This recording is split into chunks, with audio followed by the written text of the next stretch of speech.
Hey everybody, Happy New Year. I hope you're doing well and that you're enjoying these new energies.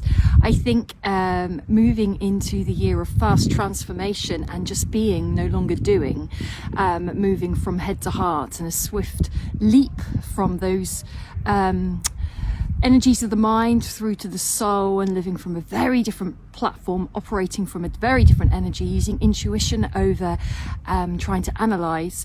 There are a few pitfalls in that, I won't deny, because the energy change between 2025, completions, karmic endings, things breaking down, moving through to breakthroughs, anything that wasn't quite completed, which is a lot to ask, let's be honest. Anything that wasn't completed will feel a little bit sticky and a little bit bumpy coming into January, but that's okay.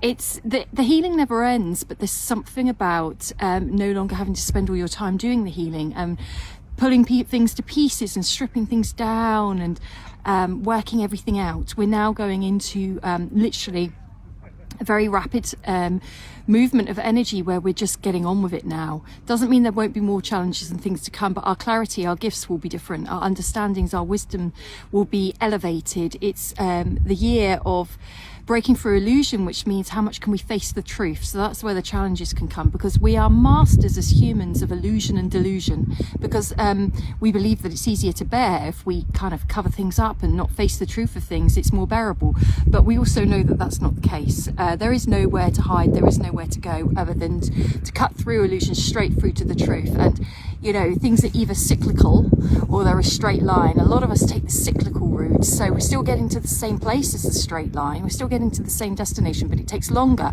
which generally means it could be easier along the way. That's why we do it. We kind of eke it out. We can stay in our avoidance and our resistance for a little bit longer, but it's a gentler way of getting to where the straight line goes in a straight line, and we get straight to that destination, straight to the truth. So the truth might hurt a lot, but we get there quicker, so we don't have to endure it as long, but the truth always sets you free.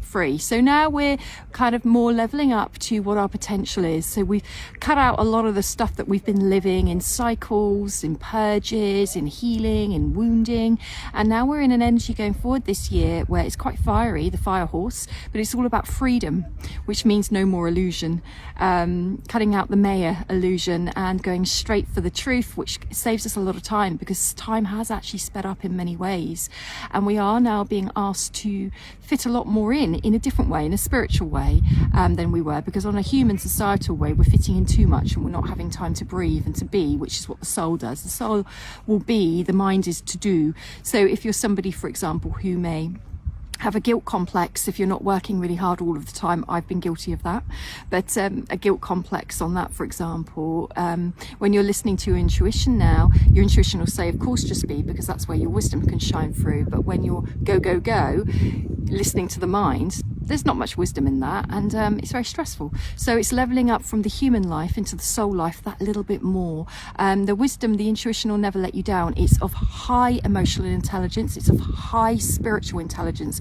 We don't just need to lean on academic intelligence anymore, or learned, conditioned intelligence, because actually that's very, very limiting, and it's still stuck in the matrix and the 3D. There is so much more to us. So going forward, when we use both brains and we use them together, we get a much bigger view and landscape and broader spectrum of understanding of topics, situations, grief, healing, going forward, decision making, than if we just use one brain. Why would we do that? So often people are saying, how do we get into our intuition? Just feel and practice it every single day. It is a practice like anything. Just like when we use this muscle, we have to practice by learning and going over things and studying. Well, we practice with this muscle as well. So it takes a bit of dedication, but we all have intuition. We've learned very well to shut it down. We've also been trained to shut it down. At any time you can wake up your soul's wisdom, which has all the codes of your calling, your destiny, your higher purpose. At any time, you just have to be and have space, maybe in nature, maybe in a swim,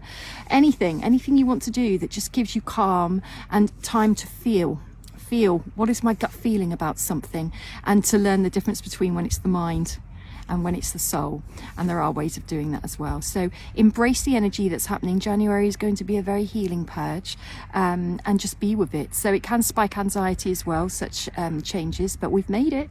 We've made it out of 9 years worth of completions, karmic cycles, endings, patterns, disasters, breakups, all the rest of it, moving into something fresh. If you want something different, it starts here and here. We see this today, we create it tomorrow. We are that powerful.